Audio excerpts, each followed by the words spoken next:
organizations from Malta. We are run by students basically on a volunteer basis, and we are university students. So we have a lot of different students with a lot of different backgrounds. Myself, I'm a mental health background, but I'm writing applications, and hopefully I'll go into more project management kind of stuff.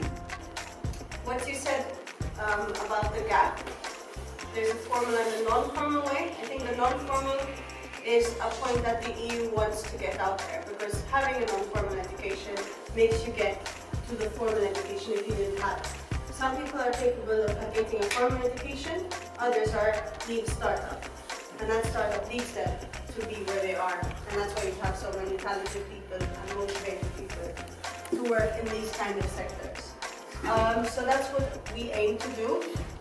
In Malta, we're quite developed. However, we have some people that need this non-formal education in order to, and they're very good and talented, but they don't have the formal education.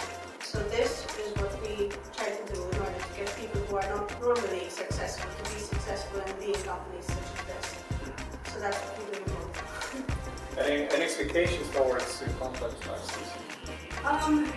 I think what you're doing is great, and that is great said that we're doing the Erasmus Plus and that they are directly more with companies. Maybe you can find some organizations in Lithuania. I'm Laura Criswell. I'm from Tallinn, Estonia. I work as an ICT manager in Tallinn Art School, and also I'm a co-founder of Battle IT Group, or let's say Estonian startup company. We brought the electric cars to Tallinn. And we have a rental service with 120 cars right now, and now we're working with a taxi company, and we're planning to come to Latvian and Lithuanian market as well in the time when we're gonna have a reasonable charging network in here around. The group members have been involved in different projects regarding new media and using different capabilities in Russia, in other nations.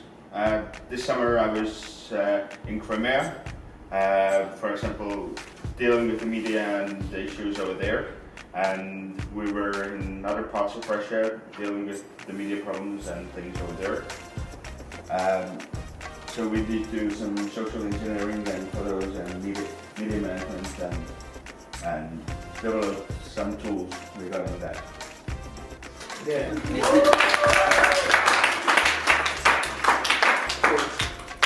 I think this is information which should be more open, it's something I've never heard of. I haven't been aware of in Denmark or other European countries where it would be. There's a lot of young people. I think the issues you have where you can't find young talents. We have the opposite issue in other countries where there's too much talent, or there's too many educated people, or a lot of people who want to do this but they have no idea where to go. And I think this is a part of where we're trying to make the connection. How is it where we can make this information more relevant? We don't even know, are you the only company who has this, or are there other companies in Denmark or in Lithuania who provide these sort of programs? I don't know if your program is more directed towards the people in Lithuania, or is generally anyone, or would you like people from other countries? Anyone who wants to live in Lithuania? Yeah, Lithuania. There's a lot of people who want to live in Lithuania because the costs are low. At least for a short time. Yeah, or not even short time. I think for a lot of people, it's not important what their wage is, but it's their living quality.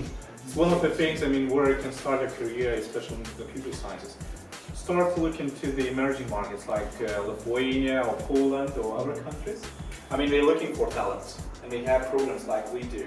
I mean, talent management programs. So it could be a good starting point for you to develop your knowledge, to develop your skills, and etc. And you will get an opportunity to start with the computer science, with cybersecurity, for instance. But I think also the thing is, some people, there's a lot of youth who like Geoffrey was talking about, where his background wasn't within IT. There's a lot of people, youth, who maybe don't have a background or haven't decided to have this background, but when they're made aware of it within computer sciences, there's a lot more of these programs than there are within the pharmaceutical or medical field, and they would choose to come to this side.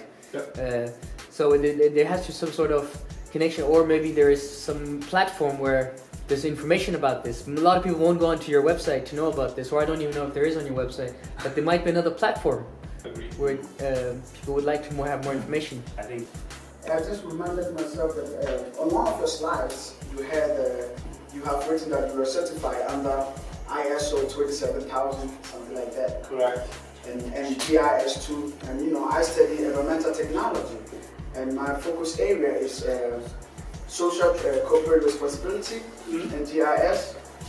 So I was thinking, I'm young too, so I was thinking if I send my application to you guys, where would I find myself working for this company?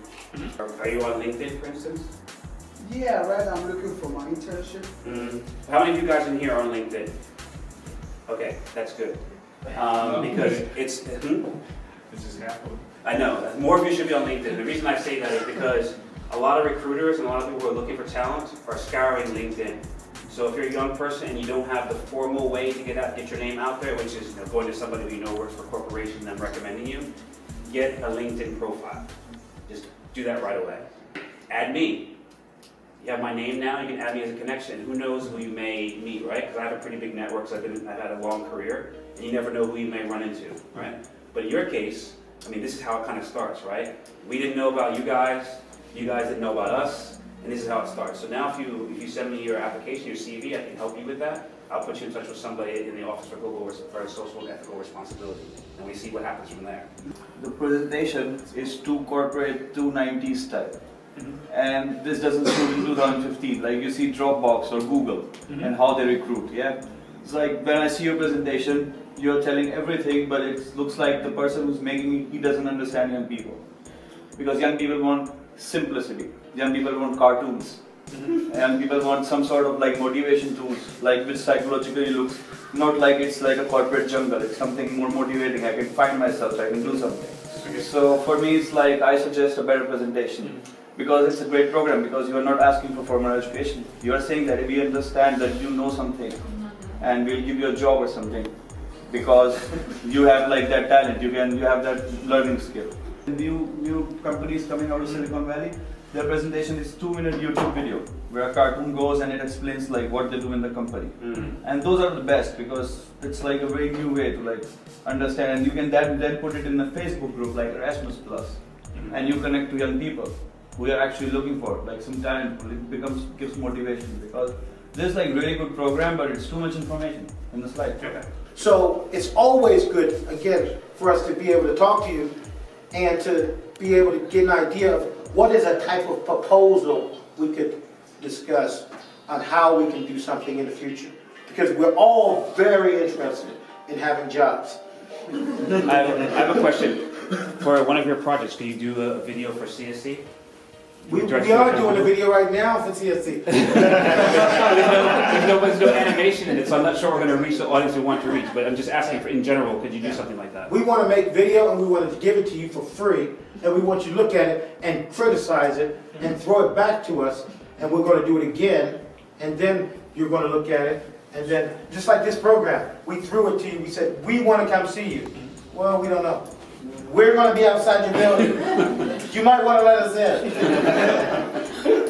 Social responsibility in next decade or something, it should be about connecting this new generation with the old one, because I think the skills necessary are with a lot of young people, but they got it by making music in their computer, and they're like pretty good in programming because of that. So how do we bridge that? It's like it will be very important sector, especially in the European Union. Can we make a study tour, study camp, a week of learning this stuff? Yes.